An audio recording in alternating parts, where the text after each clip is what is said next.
মেহেরপুরের বাগোয়ান ইউনিয়নে জেলা বিএনপির নবগঠিত আহ্বায়ক কমিটিকে সংবর্ধনা দেওয়া হয়েছে। অনুষ্ঠানে উপস্থিত ছিলেন জেলা বিএনপির আহ্বায়ক জাভেদ মাহসুদ মিল্টন সহ স্থানীয় নেতাকর্মীরা। বিস্তারিত দেখুন ফিরোজুর রহমানের তথ্যচিত্রে।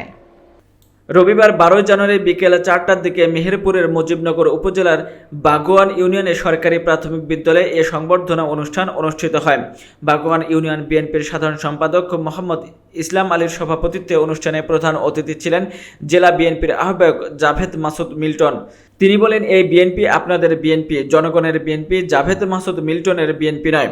আপনাদের সিদ্ধান্ত আপনাদেরকেই নিতে হবে। আগামী দিনে বিএনপি কিভাবে চলবে তা আপনাদের সিদ্ধান্তে নির্ভর করবে। জননেতা তারেক রহমান যে আস্থা ও বিশ্বাস নিয়ে আমাদেরকে পাঠিয়েছেন তা কখনো বিঘ্নিত হবে না।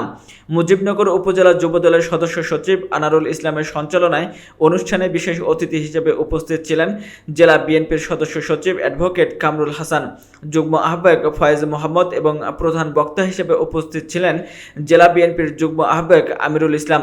এছাড়াও উপস্থিত ছিলেন জেলা বিএনপির সাবেক সিনিয়র সহ সভাপতি ইলিয়াস হোসেন, সাবেক সহ সভাপতি MA কে খায়রুল বাশার, জেলা মহিলা দলের সহ সভাপতি ছাবিহা সুলতানা, যুবদল ছাত্রদল সহ বিভিন্ন সংগঠনের নেতৃবৃন্দ। আবার ধ্বংস হোক, কারণ সমস্ত নেতৃত্ব আমাদের সাথে আছে।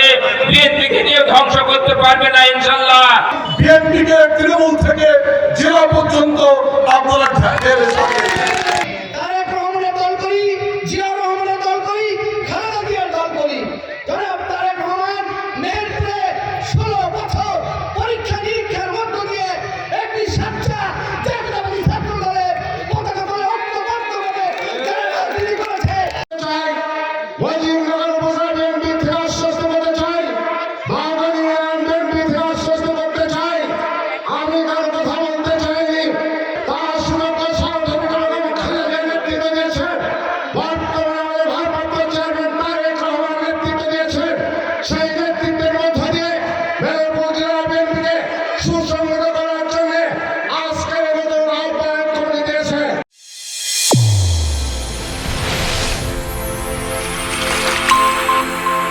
চ্যানেল A1 হৃদয়ের স্পন্দন।